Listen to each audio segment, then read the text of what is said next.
Good evening, everybody. We're back for another episode of Park Avenue tonight, and our guest this evening is Morgan Black from, well, he's from BC, but he's a local. He's a Montrealer, jewelry maker, artist, great dresser. Thanks for being on the show. Thanks for having me. Oh, man, it's a pleasure. So tell us, I mean, right now we have on the desk, we have the pussy rings. I love them. They're great. They're cast from real vaginas. Tell us about them. Well, basically, they were an experiment originally with learning how to do life casting and molding in resin. And it was basically an experiment originally to figure out how to reduce a life casting. So these are actually shrunk down female bits that have been... Yeah, women wish their vaginas were this small. Slightly sculpted and modified to be made into pieces of jewelry. They're really beautiful, actually, and I see Grimes is etched onto a couple of these. Why is that? Well, Claire Grimes, I'd met quite a few months ago, and we had done a photo shoot together, and at the time I'd given her one of my original pussy rings, which was kind of a joke. It was, you know, a little gauche and couture, and so I gave her one of these as a gift, and then she went away and came back famous, and Big time asked famous. me to produce for her a pussy ring for her merchandise for her tour. Amazing. So basically I said, well, you know, Claire, I can't use the same ring. We kind of have to make your own. So I made a custom one for her. Amazing. And, must have been a lovely experience. it was bonding. Yes. But you also Not too do bonding. not too close. You also do other things like this bracelet. Yeah, this is made from... Bangle. Bangle, yes. It was made originally from a plastic skull model, and then I molded and cast it in resin and modified it into a bangle. There's also a necklace. There's a whole collection. This is just one piece from a whole collection. Is this your newest piece? One of my newer pieces, yes. And next to you have some rings. I don't want you to move your scotch or anything, but let's take a look at these. Here, pass them over to me. Sure. And I'll put them like this, and we'll take a look. Essentially, what these are originally it was a Cracker Jack ring that I had from when I was a kid. Wow. And I molded that ring and modified it and made it my own, and it's essentially my business card. So over the past 3 years, I've been giving them away to people at parties and this and that, and it's kind of become this icon of me, I guess, now, where people are actually stopping strangers in the street and saying, hey, how do you know Morgan? Right. So, and that's the best kind of business card. Absolutely. And a card people keep. Exactly. And, or if you drop it, someone will pick it up. And then you might not even know what it is for, but then some random person's going to go, hey, how do you know Morgan? And then you'll know. So Absolutely. It's much more about human interaction than a flat piece of paper. And you machine these. You create all these. Yeah, I make everything. I mold them in urethane resin. And I also do them in metal as well. So. Oh, really? How much do these retail for? Let's say someone wanted to buy one off They your... sell for around, the larger rings sell for around $20. And the skull rings, I usually, if I do sell them, I sell them for around $5. I'm actually modifying gumball machines. That's a steal.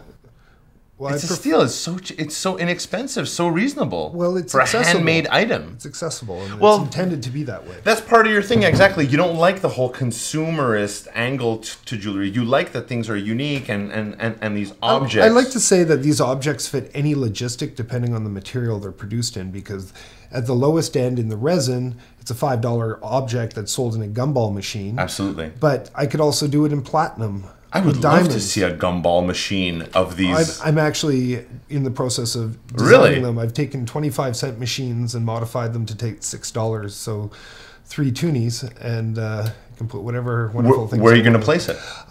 Galleries, stores, random places. I want to start putting anonymous boxes in different random club bathrooms, so you can buy your articles anonymously. Yeah. And just have that. Like kind of how graffiti is. You see an object and you enjoy it, but you don't necessarily know who put it there, who spray painted it. So this is kind of more of an interactive way where it's a non-consumer item. Well, that's the best kind of art, because the art world has secluded the viewer almost. It's almost like, you know, people feel embarrassed to walk into a gallery. It's so quiet, pretentious, for lack of a better word. I wouldn't necessarily call this art. in that sense. I would call it what I do is a combination of art, craft, and design. Yeah. So I think of the concept and I make it a reality. And I think about, I like to say more, my medium is the reaction of the viewer than the object itself. The object is just a vehicle for my intent to influence the end consumer. So that's kind of how I like to design things. But you use the word consumer, but you actually don't like... Well, everyone consumes. You have to. It's like... Our whole economy is based on it. It's a way of cells. It's how they exist. So, but then there's consuming for need as opposed... Or it's more about... I like to say the majority of consumer objects are empty. They don't have any conceptual content. They don't enrich the consumer's life. They're designed to fill a gap, suit that purpose, break, and then be replaced. Right. As opposed to... I like to make objects that are ideally designed so they can be filled up with human content, so they become precious over time or are intrinsically designed precious, like a collectible item or celebrities' genitals, and that makes it my favorite genitals more sustainable through preciousness. I know Clive Barker has one of your rings. Clive Barker and John Waters. And John Waters. Did they ask for anything specific? Did they want cast in something precious? No, it's kind of more like, here, have a ring. It isn't like, it's like, oh, they know me or anything like that. But it's kind of cool that these rings are getting out there to people that are key players in creative discourse. Right. Maybe you can like attach yourself to a cause like cancer. Or the Raelians. Well, tell us about the Raelians. Wait a second. We're going to take a break. We're going to take a break and we're going to come back with the Raelians. We'll be right back, everybody.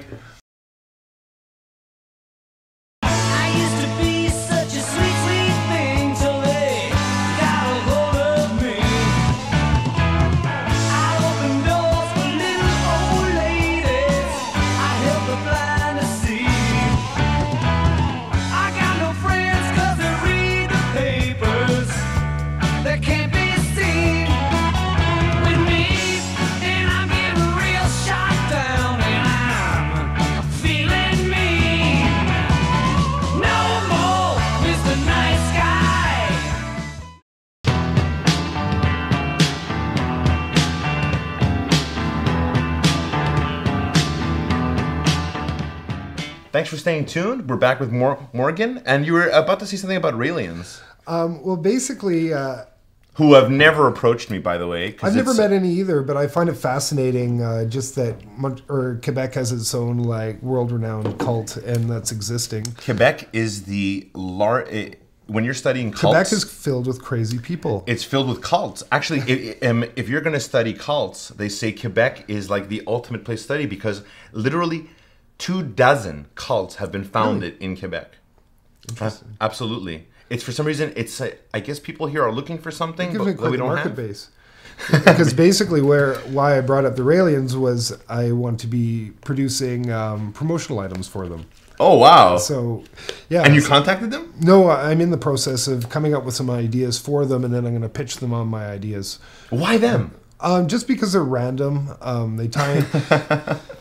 I first noticed them, well, I've heard about them from different people, but their old logo was a swastika with a Star of David mixed together. That's right, which they augmented since then. Yeah, and which I actually really like that symbol because I grew up with an artist man-woman who introduced me to the swastika and its true meaning and how it's not a negative symbol and so on and so forth. It's a symbol of light and positivity, the wheel of life. Yeah, and we got to take it back. Yeah, and it's used all through Asia as a Buddhist symbol. So anyways, that's beside the point.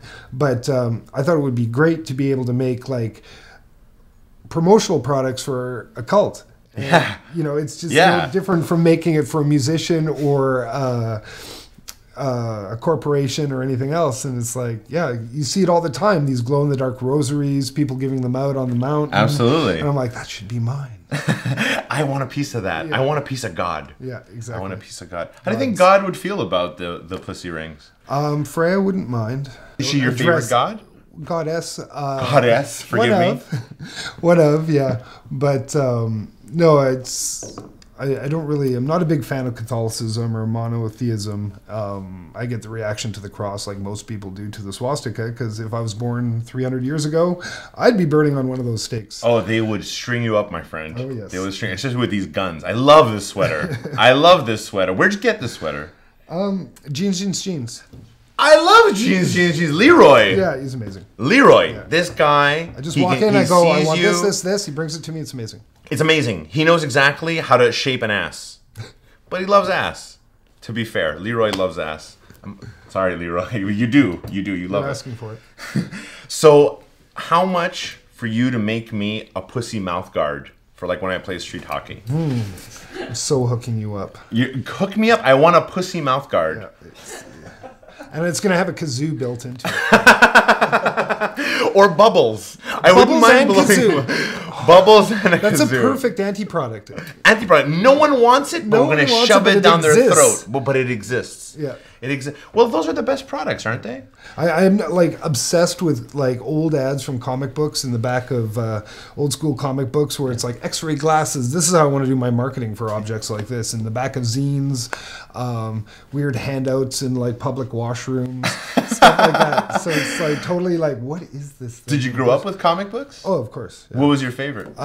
I was a big fan of Teenage Mutant Ninja Turtles. Oh, you know they're making a new movie. Are they good? Because I'm going to sell all my comics and make some money off them then. Oh, you own the original Eastman and Laird. Yeah. I have, You got them all, the black and white stuff, the dark stuff. not from the 70s, but I have like From the I think 80s? it's from the mid 80s to the early 90s. Yeah. Wow. I didn't even know it started in the 70s. Yeah, 75. Wow. Well, you're going to be disappointed, actually. They actually dropped the Teenage Mutant part. And it's actually it's a Bruckheimer film, if I'm not okay. mistaken. And it's just called Ninja Turtles. And they're from space. That's awesome. Really? Yeah, why not? I love your positivity, man. I love it. I love that. Roll with it. I would have thought you would have been like, no, they're changing my thing. But that's the problem. People like they see their nostalgia being warped, and it makes them want to puke. They can't handle it. Our But reality's warped. Our reality's so warped. nostalgia is definitely Well, going to be- nostalgia is a venom. Yeah. Really. I mean, it's just this blanket of snow that covers everything with this beautiful white glaze that makes you forget about all this shit, the dog shit underneath it, right? Yeah. Yeah. That's why I make pretty things. They are very pretty. They are very pretty. I don't know if I could get away with wearing one, but I mean, the mouth guard I'm going to I wear. was actually referring more to my artwork. Well, like there's a little thing behind your head, Yeah, this isn't the best example, but you get an idea of like the presence. but you're not in a gallery yet. I had one show. I have some pieces actually at Salon Officiel on Roy. Okay. I had a show there like a couple of years ago. But That's pretty respectable. The big fish that's on the wall used to be Roy Bar, and they had these fish in there, and then I went in and hustled the owner and talked them into letting me modify the piece. And so now the fish is covered in shells and piranhas and fingers. Really? Yeah. What do you mean fingers? You have to go see it. Oh, really? Salon Officiel, which is on Just one Saint-Denis, kind of one block west of. Yeah, west of Saint-Denis. Yeah, that's a pretty cool place, actually. I've gotten hammered there, Yeah. but I'm too old. I can't go back. Those girls are young, man. Those girls are young. Morgan, thank you so much for being on the show. you You for were a having great me. guest. Thank you so much, man. Cheers. And best luck to everything. Really, Same you're to you. doing something special. Thank you. Good night, everybody. Park Avenue tonight. We'll be back next week.